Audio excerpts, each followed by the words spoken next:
Everyone believed the curse had ended, until the sound of her voice returned, soft, broken and calling a single name. What really happened in the ruins of the Blood Bride's mansion? The rain had not stopped since morning. It came down in sheets, tapping against the stained glass windows of the old countryside mansion. Inside, candles flickered weakly in their holders, shadows dancing across the velvet walls. The air smelled of roses and wet soil. The wedding had been quiet, too quiet for something meant to celebrate love. Only a handful of guests attended, all pale, silent, and gone before nightfall. Now, the bride and groom stood alone in their grand bedroom. The curtains were heavy crimson, swaying slightly with the draft that seeped through unseen cracks. Elias, the groom, loosened his tie and smiled nervously. "You look beautiful," he said softly. The bride, Leora, turned toward him. Her white gown shimmered like frost under candlelight. Her eyes, deep and dark, reflected no warmth. She smiled, slow and deliberate. "Elias," she whispered, "do you love me?" He nodded quickly. "Of course I do." Her hand brushed his cheek, cold as marble. Then she asked, "Would you give me anything I ask for tonight?" Elias hesitated, his breath catching. The sound of thunder rolled outside, deep and rumbling. He forced a laugh. "Anything, my love. Anything at all." Leora stepped closer, her perfume thick, sweet, almost suffocating. Her fingers traced the pulse on his neck. "I want your blood," she said. Elias blinked, thinking it was a joke. But her expression did not change. The air grew heavier, the candle flames bending as if something unseen had entered the room. "Leora," he whispered, unsure whether to step back or laugh again. Her smile widened, revealing teeth that gleamed too sharp under the dim light. "I have waited long for this," she murmured. Elias felt the floor tilt beneath him. The sound of his own heartbeat filled his ears, loud, uneven, afraid. Outside, lightning flashed through the windows, illuminating her face. Her skin was pale as bone. Her eyes were not just dark, they were endless. She moved closer until their foreheads touched. "Do not be afraid," she whispered. "It will not take long." Elias's throat went dry. He could smell iron. It was faint but unmistakable, the scent of blood.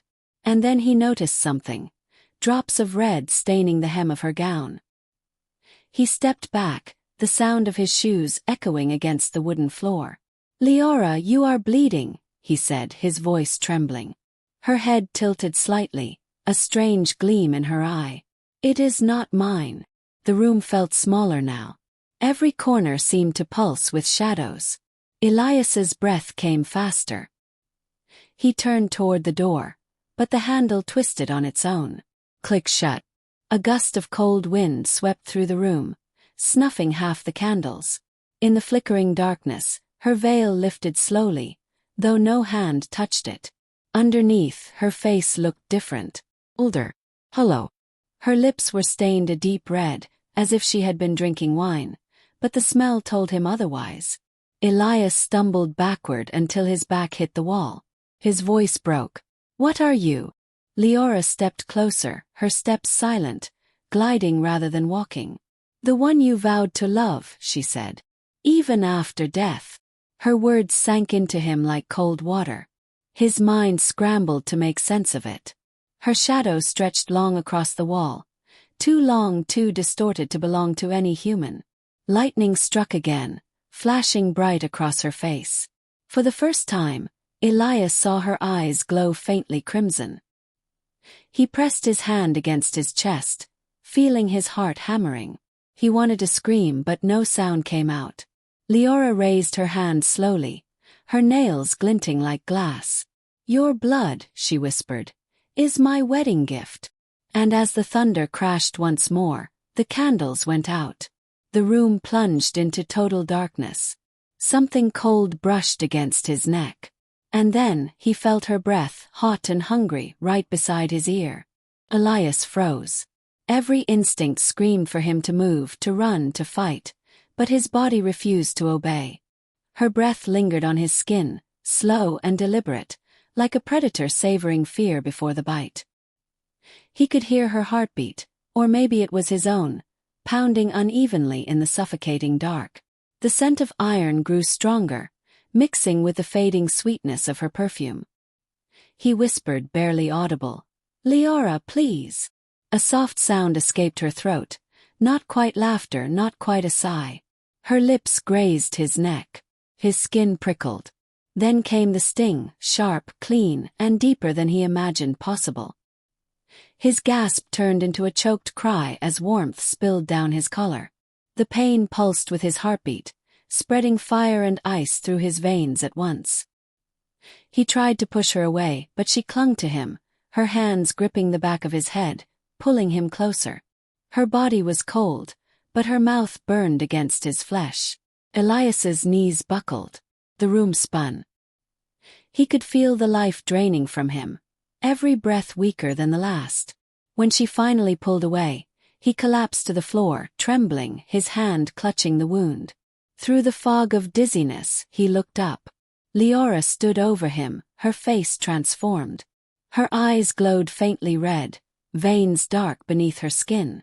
Blood glistened on her lips like rubies. She looked alive. Too alive. And for the first time since they met, she smiled. Not the gentle, rehearsed smile from their wedding photos, but something primal. "Now," she whispered, "you are truly mine." Elias tried to speak, but his tongue felt heavy. The words never formed. He could only stare at her as the candlelight flickered weakly back to life. The room looked different now. Darker, older, as if centuries had passed in minutes. The wedding portraits on the wall no longer showed their faces. The figures were strangers. And every one of them had red stains at their necks. Elias's vision blurred. He blinked, fighting the darkness closing in around him. His breathing slowed, shallow and uneven. Leora knelt beside him, brushing his hair from his forehead with a tenderness that twisted his stomach. Her voice was soft, almost mournful. "I did not wish to hurt you," she said. "But this is how it must be." He tried to lift his hand toward her, but it trembled and fell.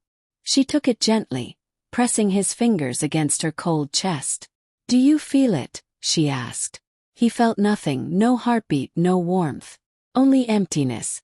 Her face drew close again, her eyes glimmering like wet obsidian.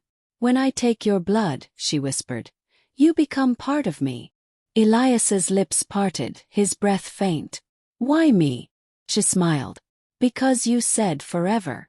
The last candle sputtered, casting the room in trembling half-light. Elias's body went limp. But before his eyes closed, he saw something that turned his fading heart cold. Leora stood, her shadow stretching impossibly long across the floor. And beside it, another began to form. Second shadow.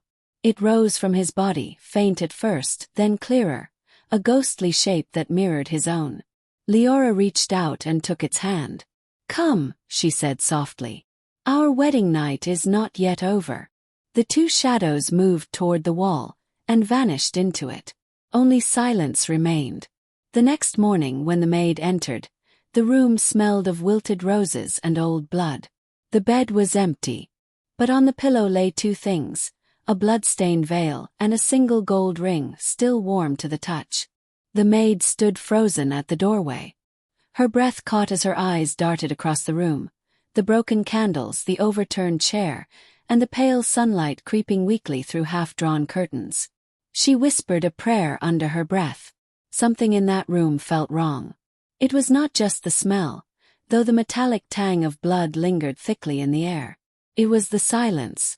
A silence that seemed alive, listening. She stepped closer, each footfall muffled by the heavy carpet. The air felt colder near the bed. Her fingers trembled as she reached for the pillow. The veil, once white, was now dark red, stiff and dry. She touched it gently, and it crumbled between her fingers like old paper. Beneath it lay a golden ring, warm as though it had been held moments ago. The maid turned, her heart hammering. "Sir Elias," she called, her voice breaking in the still air. No answer. She backed toward the door and froze when she heard it. A faint creak, low and slow, from the far corner of the room. Her eyes shifted. There, near the wardrobe, one of the old wedding portraits had fallen from the wall. It lay face down on the floor, glass cracked. The maid knelt hesitantly and turned it over. The breath left her chest. The painting was no longer the same. The bride and groom's faces had changed. The groom's eyes were hollow, lifeless, painted black. And the bride's lips were red, drawn wider, almost smiling.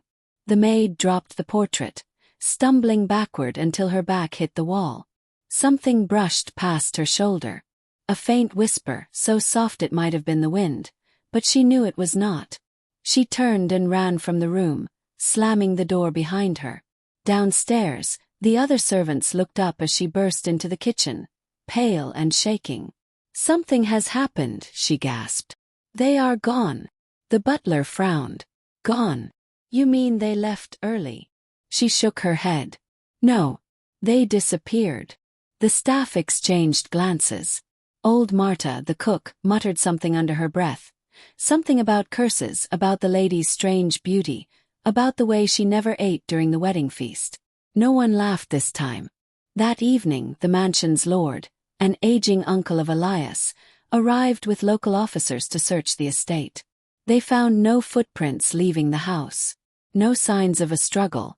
Only that room, with its lingering smell of iron and roses, and the ring upon the pillow. The case was closed within days. Elias and Leora were declared missing, presumed drowned in the nearby marsh. But the servants whispered other things. They said the marsh never gave back what it took. They said sometimes at night, they saw candlelight flickering in the window of the locked bridal chamber. And faintly, the sound of two voices. One singing, one weeping. Years passed. The mansion fell quiet. The family moved away. And only Marta remained. Too old to travel, too haunted to forget. She tended the house alone, keeping the doors bolted, the curtains drawn. Until one stormy evening, the same night of the year as their wedding, she heard footsteps above. Low. Measured. Coming from the master bedroom. Her wrinkled hands tightened around the candle holder. The flame wavered as she climbed the staircase. Each step groaned beneath her weight, and with every sound, her heartbeat quickened. The door to the bridal room was locked. She had made sure of it herself.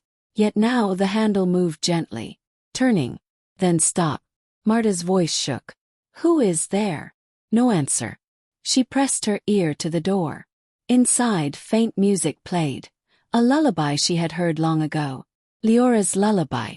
She had sung it to herself the morning before the wedding. Marta whispered a prayer, her voice trembling. Then, against all reason, she unlocked the door. The hinges moaned as she pushed it open. The room looked untouched, yet dust did not cover the furniture. The bedspread was smooth. Fresh rose petals lay scattered across it. The air smelled exactly as it had years ago. Perfume, rain, and something faintly metallic. Marta's candle flickered. And then she saw it. A mirror. Tall and framed in dark wood, standing near the window. Its surface rippled faintly, as though stirred by unseen breath. In the reflection she saw the bed, and two figures lying upon it. The bride in her white gown. The groom beside her, eyes closed, pale as wax. Their hands entwined. Marta turned around sharply. The bed was empty, but in the mirror they still lay there. She stepped closer, the candle trembling in her hand. The bride's eyes opened. Not in the room, in the reflection. Red. Unblinking. Marta screamed. The flame died. And darkness swallowed her whole. When the villagers came days later, they found her body near the stairs. Her face was pale, frozen in horror, her eyes wide open. The candle holder lay beside her. But her hands were covered in something dark and dry. Blood. From that night onward, no one entered the mansion. The windows were boarded. The doors sealed. Until 50 years later, when the estate was bought by a young couple restoring old homes. They said they did not believe in curses. They said history was only what people imagined. The workers came first, breaking locks, tearing down the rotting boards. Dust filled the air. Birds scattered from the rooftops. The mansion awoke. And when the couple arrived, the first room they visited was the master bedroom. It smelled faintly of roses. The walls were faded crimson, the old portraits still hanging crooked on the walls. "Creepy," the woman said, laughing nervously. Her husband grinned. "Perfect for a renovation video. This place will look amazing." They began unpacking their equipment, unaware that the air had grown colder. The woman stopped near the mirror. It stood exactly where it had been for decades. She wiped the glass with her sleeve, revealing a faint smudge, shaped like a handprint. Delicate, still red. "Probably paint," she said softly. But when she tried to rub it away, it smeared darker. And for a moment, just a moment, she saw something behind her reflection. A figure in white, standing near the bed. The candlelight from their lanterns shimmered across the room. Her husband laughed from behind the camera. "You are scaring yourself already." He turned.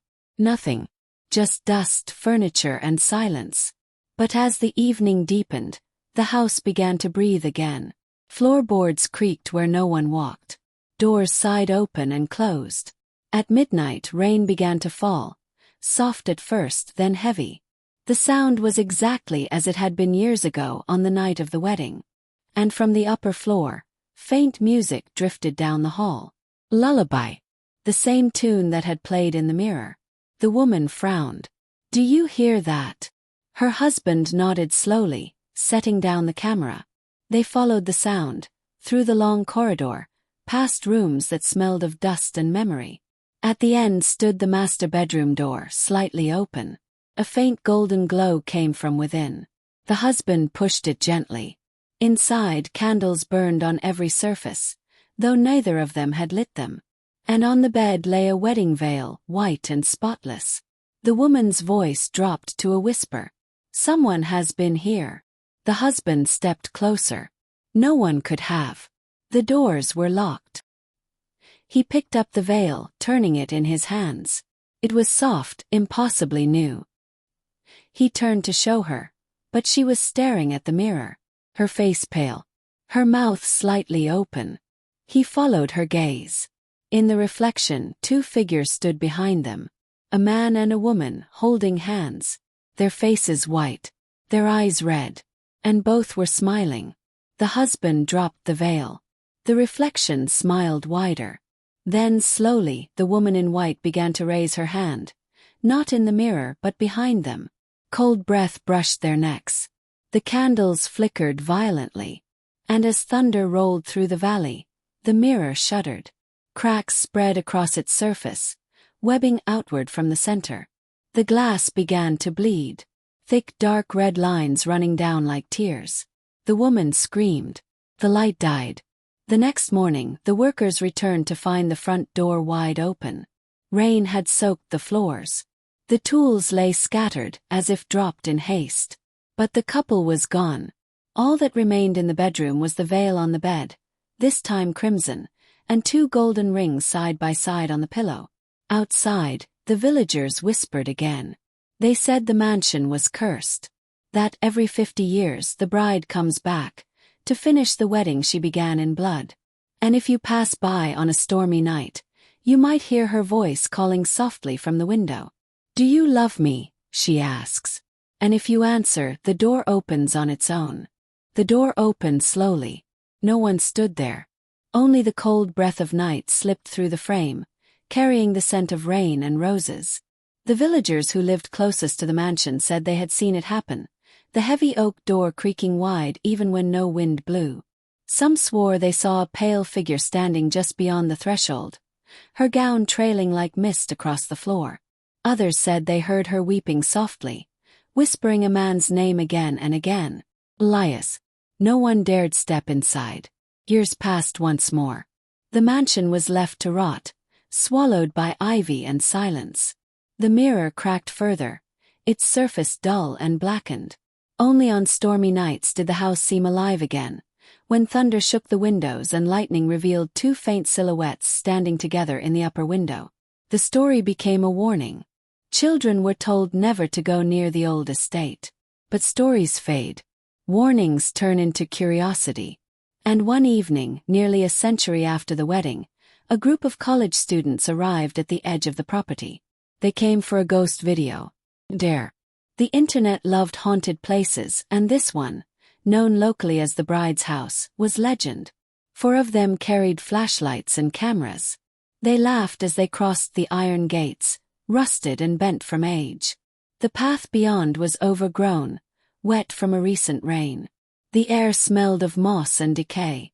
"Feels colder here," one of them said, rubbing his arms. "It is just the wind," another replied, though his voice held a tremor. As they reached the porch, the boards creaked under their feet. The door stood half open, just as the stories said. The girl leading the group, Ava, turned on her camera. "Midnight challenge at the Blood Bride Mansion," she whispered into the lens. Her flashlight beam trembled as she pushed the door wider. The smell hit them instantly. And underneath it, something faintly metallic. "Smells like old coins," one joked. But no one laughed. They stepped inside. The air was still, thick, and strangely heavy. Dust hung like fog in their lights. The wallpaper peeled away in curls, revealing dark stains beneath. Ava panned her camera slowly across the hall. On the far wall, portraits still hung, their faces half faded by time. She zoomed in on one. The paint was cracked, but the image of the bride remained clear. Her eyes followed them, no matter where they stood. They continued deeper into the house, their footsteps echoing through the corridor. Ava spoke into the microphone, her whisper steady despite her nerves. According to legend, the bride asked her husband for blood on their wedding night, and neither was seen again. Lightning flashed through the windows. For a split second, she saw movement at the top of the stairs, something white slipping around a corner. Her heart leapt. "Did you see that?" she hissed. The others turned their lights upward. Nothing. Only silence. They climbed the staircase together. The wood groaned but held.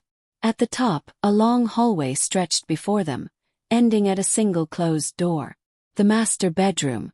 The door where it had all begun. Ava's breath came shallow. Her hand shook as she reached for the handle. It was cold. Too cold. The metal burned against her skin like ice. She twisted it slowly. The door opened with a low moan. The beam of her flashlight swept across the room. The bed, the cracked mirror, the withered rose petals scattered across the floor. And the faint shape of a veil resting on the pillow. "Holy hell," whispered one of the boys. "It is still here." Ava stepped inside first. Her camera light flickered once, then steadied. "Guys," she whispered. "Look at this." The mirror stood at the far wall, fractured yet somehow gleaming faintly, as if light came from within it. She moved closer, her reflection multiplying in the cracks. Behind her, one of the boys whispered, "Do you hear that?" They all froze. Soft humming filled the air. A woman's voice, low, melancholy, came from nowhere and everywhere at once. Ava's skin crawled. The sound grew clearer, words forming in a tongue none of them knew. She turned toward the mirror again, and the reflection had changed. The bed behind her was no longer empty. A figure lay upon it, a woman in white, hands folded over her chest. Ava gasped and spun around. The bed was bare. She turned back to the mirror. The woman was sitting up now, her head slowly lifting. Her face pale, lips red as blood. Her eyes opened. 2 glowing embers stared directly into Ava's. The light in the room flickered. A chill swept through them. "Let us go," one of the boys said, his voice cracking. "This is not right." But the door behind them had closed. Ava reached for the handle, it would not move. Something thudded softly behind her. She turned. The veil had fallen to the floor. It was spreading slowly, the white fabric darkening, seeping red like ink dropped in water. The humming grew louder. And then the whisper. So close it felt like it brushed against her ear. "Do you love me?" Ava screamed and stumbled back. Her flashlight fell, rolling across the floor. Stopped, beam pointing at the mirror. The reflection no longer showed them. Only the bride, standing, moving toward the glass from the other side. Her hand reached out, and the mirror's surface rippled. The air in the room turned freezing. Their breath came out in pale clouds. The humming turned to laughter, low and hollow. Then the glass cracked. A jagged web spread across it, splitting the bride's face into fragments. Blood began to trickle down from the frame. Real. Warm. It dripped onto the floor, spreading toward their shoes. The smell was unbearable. The lights flickered once more, and when they steadied, Ava was alone. The others were gone. Their cameras lay scattered, screens shattered. She spun around wildly, calling their names. Only echoes answered. And then she heard footsteps behind her. Slow, dragging, deliberate. She turned toward the sound, her trembling light catching the faint outline of a figure in white. Leora. The dress gleamed wetly, clinging to her pale body. Her face was wrong, beautiful and monstrous all at once. Her eyes were two red suns burning in the dark. Ava backed away until she hit the wall. Leora stopped a few feet away, head tilted. Her voice was almost tender. "You opened the door." Ava's throat tightened. "Please, we did not mean to." The bride stepped closer, her movements silent.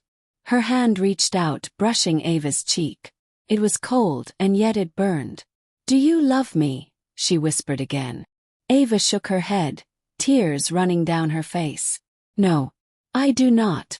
The bride's smile faded. Her expression turned hollow, almost sad. "Then you should not have come." The mirror behind them pulsed once with light. Its cracks glowed red like veins beneath skin.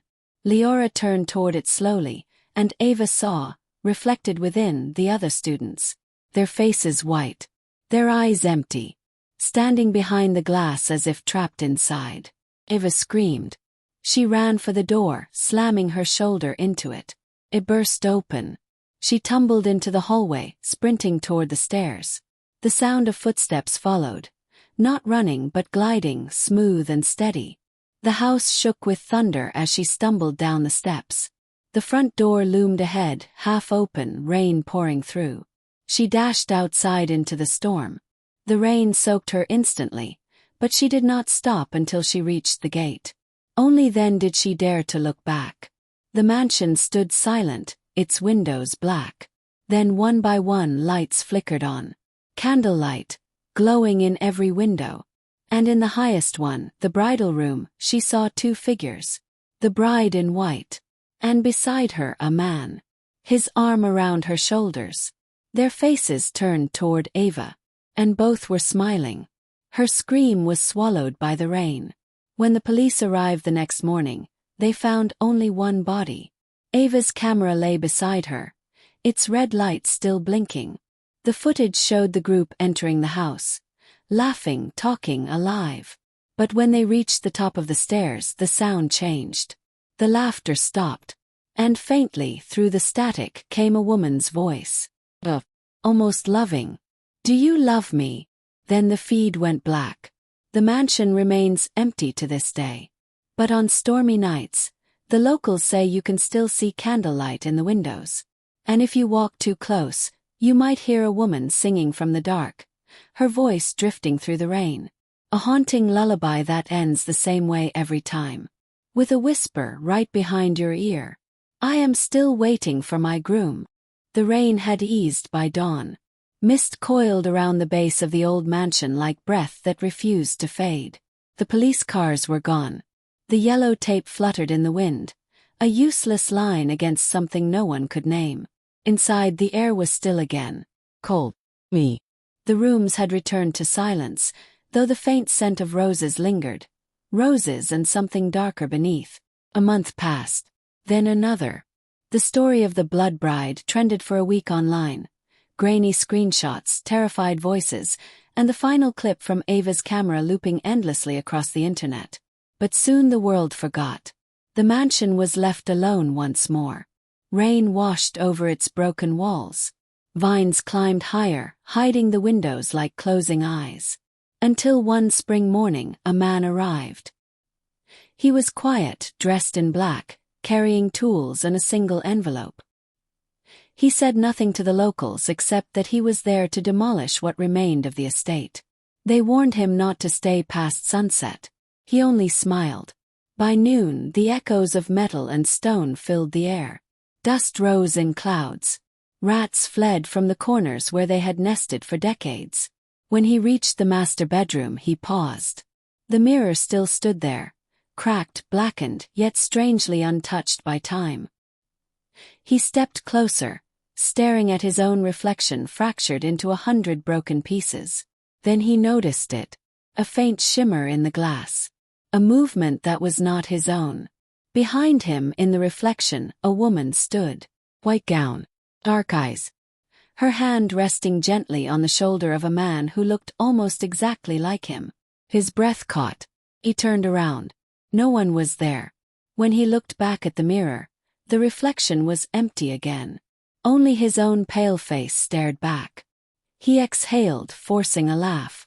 Then he lifted the hammer. One clean strike shattered the glass.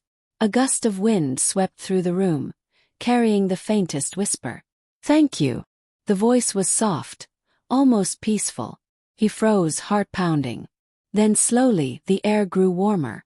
The smell of roses faded. Outside, the clouds broke, and sunlight touched the mansion's walls for the first time in years. He walked away, leaving shards of glass scattered across the floor like drops of silver. That night, the villagers said they saw no lights in the windows. No voices, no singing, only quiet.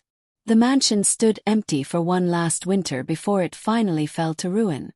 Grass swallowed its stones, and wildflowers grew where the bridal bed once stood. And when the spring rains came again, washing the earth clean, the last of the blood was gone. Some say the bride's spirit was freed. Others say she sleeps beneath the soil, waiting for the sound of vows spoken once more.